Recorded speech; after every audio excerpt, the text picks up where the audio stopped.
እግዚአብሔርን የሚያምን ሰው ማለት ምን አይነት ሰው እንደሆነ ታውቃላችሁ? እግዚአብሔርን የሚያምን ሰው ማለት የትም ቦታ ሆኖ እግዚአብሔር ያየኛል የሚል ሰው ነው። አሁን ዛሬ እኮ እግዚአብሔር የሚያየን አይመስለንም። ቤተ ክርስቲያን ስንሆን የሚያየን ይመስለናል አይደል እንዴ? ሰው ጭፈራ ቤት ሲገባ፣ ሰው መሸታ ቤት ሲገባ፣ ሰው ዶርሙ ውስጥ ሲሆን፣ ሰው ቤቱ ውስጥ ሲተኛ መስኮቱን ዘግቶ አልጋውን ዘግቶ መጋረጃ ጋርዶ ሲተኛ ግን እግዚአብሔር የሚያየው ይመስላል። አንዳንዱ ሰው ሲበላ ግን እግዚአብሔር የሚያየው ይመስላችኋል? አይመስልም እኮ። ከተራራ ተፈንቅሎ የመጣ ድንጋይ አሳክሎ ሲጎርስ እግዚአብሔር የሚያየው አይመስልም። አንዳንዱ ሰው ሲሳደብ እግዚአብሔር የሚያየው አይመስልም። ሲሰርቅ እግዚአብሔር የሚያየው አይመስልም። እግዚአብሔር ደግሞ የትም ቦታ ያያል። እግዚአብሔር ዲያቆኑ ቅዳሴ ላይ ምንድን ነው የሚለው? ማንም ከዚህ መካከል በክፋት እንዳይኖር ተጠንቀቁ እግዚአብሔር ያያልና ነው የሚለው። ማንም በዚህ ቤተ ክርስቲያን ውስጥ በክፋት እንዳይኖር ተጠንቀቁ እግዚአብሔር ያያል። ቤተ ክርስቲያን ትክክል ነው፣ ግን ታክሲ ውስጥ እግዚአብሔር ያያል ትላላችሁ? መኪና ውስጥ እግዚአብሔር ያያል ትላላችሁ? ስራ ቦታ ቢሮ ውስጥ ስትሆኑ እግዚአብሔር ያያል ትላላችሁ? ነጋዴዎች ሱቅ ውስጥ እግዚአብሔር የሚያያቸው ይመስላሉ? አይመስሉም። እግዚአብሔር ቤተ ክርስቲያን ስንመጣ እግዚአብሔር የሚያየን መስሎን አቤቱ ጌታዬ ማረኝ፣ አቤቱ የሆነ ሰው እንኳን አጠገባችን ክፉ ነገር ቢናገር ምንድን ነው የምንለው? አንተ እግዚአብሔርን አትፈራም እንዴ? ቤተ ክርስቲያን እኮ ነው ያለው፣ ዝም በል እንበል። እሺ ቤተ ክርስቲያን ውስጥ እግዚአብሔርን አትፈራም ወይ እንበል። መንገዱ የሰይጣን ነው እንዴ? ቤታችን የሰይጣን ነው እንዴ? ቤተ ክርስቲያን ብቻ እኮ አይደለችም የእግዚአብሔር። ለእግዚአብሔር ምድር በምላ ዓለምኒ ወኩሎሙ እለ ይነብሩ ውስቴታ መዝሙር 23 ላይ ምድር በሞላዋ የእግዚአብሔር ናት ነው የሚለው። ምድር በሞላዋ የእግዚአብሔር ናት። ቤት ውስጥ እግዚአብሔር አለ። ለዚህ ነው አረጋዊ መንፈሳዊ የሚባል የቤተ ክርስቲያን አባት ምን ይላል? ብቻዬን ነኝ ብለህ ቤትህ ውስጥ ራቁትህን አትተኛ፣ ሰው ባያይህ እግዚአብሔር ያይሃልና። ሰው ባያይህ እግዚአብሔር ያይሃል። ጠባቂ መልአክህ ያይሃል። ሰዎችን ማታለል ብትችል እግዚአብሔርን አታታልለው። አለቃህን ብታታልለው እግዚአብሔርን አታታልልም። ሚስትህን ብታታልላት እግዚአብሔርን ማታለል አይቻልም። ባሎቻችሁን ብታታልሉ እግዚአብሔርን አታታልሉትም። የምትመሩትን ሕዝብ ብታታልሉ እግዚአብሔርን ማታለል አይቻልም።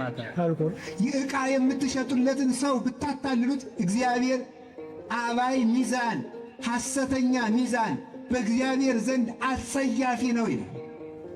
በስፍር የሚሰርቁ በሚዛን የሚሰርቁ ቤት ዘግተው ክፉ ምክር የሚመክሩ የከንፈር አምልኮ እያመለኩ በልቡናቸው ተንኮል የሞላባቸው ሰዎች እግዚአብሔርን አታይም አትሰማም ብሎ መሳደብ ነው።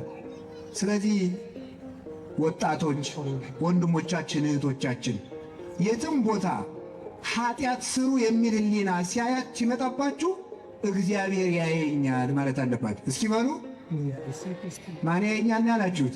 እግዚአብሔር ያየኛል ነው የሚባለው። እውነቱ ማለት ነው። ዮሴፍ በወጣትነት ዘመኑ እግዚአብሔር ያየኛል ያለ ሰው ነው።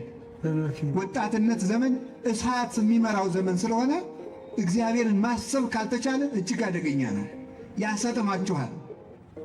ታዲያ ልብሱን ጥሎላት ሄደ፣ ታሰረ። አያችሁ፣ ሰው ባሪያ ሲገዛ መግዛት ያለበት እንዲያ ያለውን ነው አለች። ዝርዝሩን ባልነግራችሁ ይሻላል ብዬ ነው አይደለም። እንዲያ ያለውን መልከ ጥፉ ይገዛል እንጂ ይሄን መልከኛ ባሪያ ገዝቶ አስደፈረኝ አለች። የራሷ ናት እንግዲህ ጉድ እንደዚህ ያለችው። አስደፈረኝ እኮ አለ። በኋላ እንግዲህ ልብ ብላችሁ ስሙ። ልብሱ የእሷን ልብስ ቀደደችው። ይሄ ደፋር ባሪያ እኔን እደፍራለሁ ሲለው ልብሴን ቀዶት፣ የእሱን ልብስ ደግሞ ስታገል ቀድጀው አለ። የእሱ ልብስ የተቀደደ በኋላው እንግዲህ እግዚአብሔር ያሳያችሁ ማለት ነው። በኋላው ነው። ከዚያ ምን አሉ ፈራጆቹ? እንዲህ አሉ፣ አይ መቼም የንግሥት ፍርድ አይጣስም እንጂ ነገሩ ሲያንቺ ነው የሚመስል። ምክንያቱም እሱ አንቺን አስገድዶ ቢሆን የእሱ ልብስ በፊቱ በኩል ነበር የሚቀደደው። ስለዚህ ሩጦ ሲወጣ ነው ነገሩ የቀደድሽበት። ግን ምን ይደረጋል? ተሾመሻል ጊዜ ሰጥቶሻል ብሎ አሰሩላት። ደስ ይበላት ተብሎ ማለት ነው። ዛሬ እኮ የሆነ ባለስልጣን እንዳይከፋው ተብሎ ያላበሳቸው መከራቸውን የሚያዩ ሰዎች አሉ። እነገሌን ደስ እንዲላቸው ተብሎ የሚታሰር ሰው አለ። እነገሌን ደስ እንዲለው ተብሎ የሚገደልም አይጠፋም። ይሆናል አላየውም፣ ግን ሳይኖር አይቀርም። እነገሌን እንዳይከፋቸው፣ ከሚከፋቸው ይሙት፣ 3 ሰው ይሙት አይደል? እግዚአብሔር ይወዳችሁ። እግዚአብሔር ማንንም ለማዳን ማንንም አይገልም። ፖለቲካ ግን ቢሆን ምን ይባላል? ፖለቲካ ቢሆን ግን የተወሰነ ሰው ከሚረበሽ የተወሰነ ሰው እንግደል ሊባል ይችል ይሆናል። አሁን ብዙ ጊዜ ልናገር እንድተው እሺ ባትሉኝም እናገራለሁ። ከበሮ ሲመታ አሁን አንዳንዱ ሰው ወንድ ሲሆን ወደ እነማን ዙሮ ነው የሚመታው? ወደ ሴቶች ዙሮ ነው የሚመታው። እንዲያዩት እኮ ነው፣ ሌላ እኮ አይደለም። እንዲያዩት፣ እነሱ እንዲያዩት በዚያ በኩል ማለት ነው።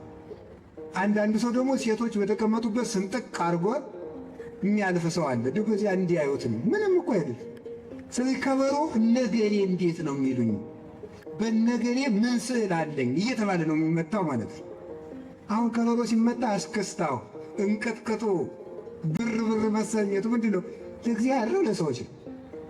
እንዲህ ማለት እኮ በቂ ነው። ከበሮ ሲመጡ በጣም መሽከርከር ይቻላል አይቻልም ብሎ ከመጠየቅ በፊት አንድ ጥያቄ መጠየቅ ቀላል ነው። ከበሮ ስንመታ የምንሽከረከረው ለእግዚአብሔር ነው ለሰው ነው? ለሰው ነው። ሴቱም እንደዚያው ማለት ነው። ሴቱም ቢሆን ወንዶች እንዲያዩዋችሁ እያላችሁ ነው የምትኖሩት ሁሉ ይመስለኛል ነው እንግዲህ። እንዲያውም አንድ ጸሐፊ ምን ብሏል መሰላችሁ? የወንድ ልጅ ፍላጎት ማወቅ ከፈለግ ሴትን መመልከት ነው ይላል። ምን ማለት ይመስላችኋል? የምትለብሱት ወንዶች እንዴት ነው አድርገው የሚያስቡኝ እያላችሁ ነው። ጸሐፊው ነው፣ እኔ አላልኩም። እንዴት አድርገው የሚያስቡኝ ደስ እላቸዋለሁ አልላቸውም እያሉ የሚለብሱ ማለት ነው። ለሰው ተብሎ አይደለም የሚኖረው፣ ለእግዚአብሔር ተብሎ። የመጀመሪያው እግዚአብሔር እኔን እንዴት አድርጎ ነው የሚያውቀኝ? በሌብነት ነው የሚያውቀኝ? በመለጋስነት። በውንብድና ነው የሚያውቀኝ? በቅንነት። በትጋት ነው የሚያውቀኝ? በስንፍና። በዝሙት ነው የሚያውቀኝ? በንጽህና። በጾም ነው የሚያውቀኝ? በሆዳምነት። በማመስገን ነው? በተሳዳቢነት ነው? በአስታራቂነት ነው? በነገረ ሰሪነት ነው የሚያውቀኝ ብሎ ነው። ከእግዚአብሔር ፊት ስላላችሁ መልክ ነው መጨነቅ። ለሰው ተብሎ ሰው አሁን ጆኮ ይገርማል።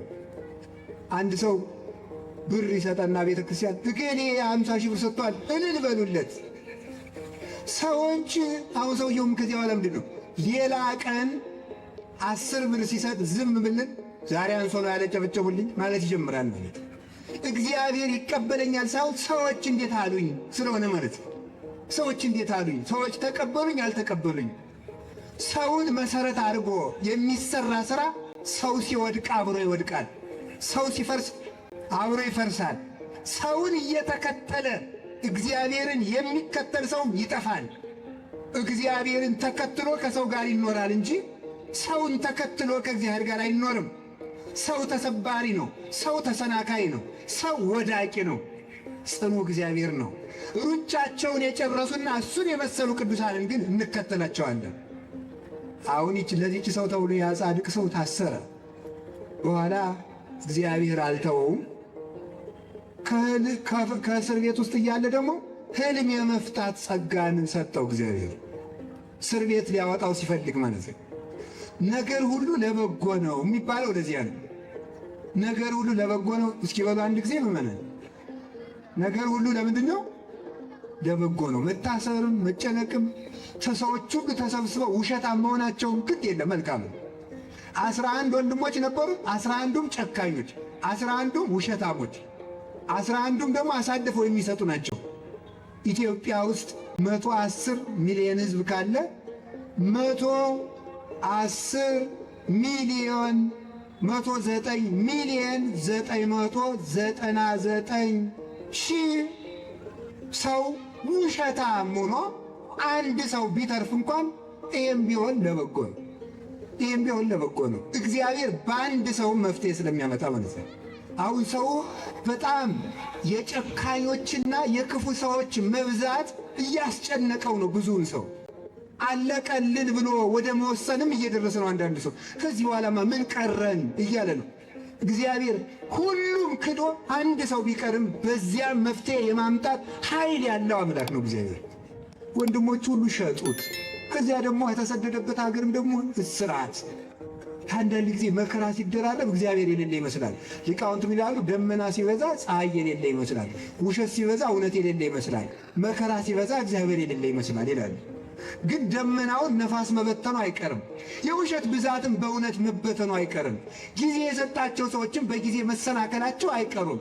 ጨካኝ ሰዎችም ለእነሱም ጨካኝ መውረዱ አይቀርም። ባለጸጎችም መደየታቸው አይቀሩም። ሁሉም ይረሳል። ለደስታም የማብቂያ ጊዜ አለው፣ ለሐዘንም የማብቂያ ጊዜ አለው። እዚያ እስር ቤት ውስጥ እንዳለ እግዚአብሔር የሕልም ጸጋ ሰጠው። ሕልም ፈታ። ይኸው እንግዲህ እንደምታውቁት ንጉሡ 7 የወፈሩ ላሞች በሕልሙ አየ። 7 የከሱ ላሞች ደግሞ መጥተው የወፈሩትን ላሞች ሲውጧቸው አየ። ማን ይፍታለት? ኧረ አንድ ሕልም የሚፈታ ባሪያ ያለ ከኢየሩሳሌም ተገዝቶ ይመጣ፣ እስኪ ና በሉት። አንተ ሕልሜን የምትተረጉምልኝ አለው። ንጉሥ ሕልም የሚተረጉም እግዚአብሔር የገለጠለት ነው አለ። መጀመሪያ ሃይማኖቱን ሰበከ። አሁን እፈታለሁ ጸጋ አለኝ አላለም። እንደዚህ ዘመን ሰው ማለት የዚህ ዘመን ሰው እንኳን ያለውን ጸጋ የሚመኘውን ጸጋ ሁሉ ነው በፌስቡክ የሚለጥፈው አይደለም እንጂ የሌለውን ሁሉ ማለት። አሁን እናንተ እኔ ይገርመኛል። ሰው ገዳም ሂዶ አቡነ ዘበሰማያት ከመድገሙ በፊት ፎቶ ተነስቶ በፌስቡክ መለጠፍ ይቀናል። እንዲሁ እኮ ግርም እኮ ነው የሚያደርገኝ እኮ እውነቴን እኮ ነው። እንደዚያ አሁን እኔ እኮ ገዳሙን ለመሳለም ሂዳችሁ በዚያ ከቆራችሁ ገዳሙ ውስጥ መልአክ ሊገለጥላችሁ እኮ ተኙና እንራመድባችሁ ሳትሉን አትቀሩ ማለት ነው። በጣም እንዴት ያለ እኮ ሰው ችኩል እንደሆነ ልብ ብላችሁ ስሙ። ይሄ ጸጋዬ የእግዚአብሔር ነው፣ ይሄ ስጦታዬ የእግዚአብሔር ነው ነው የሚባለው።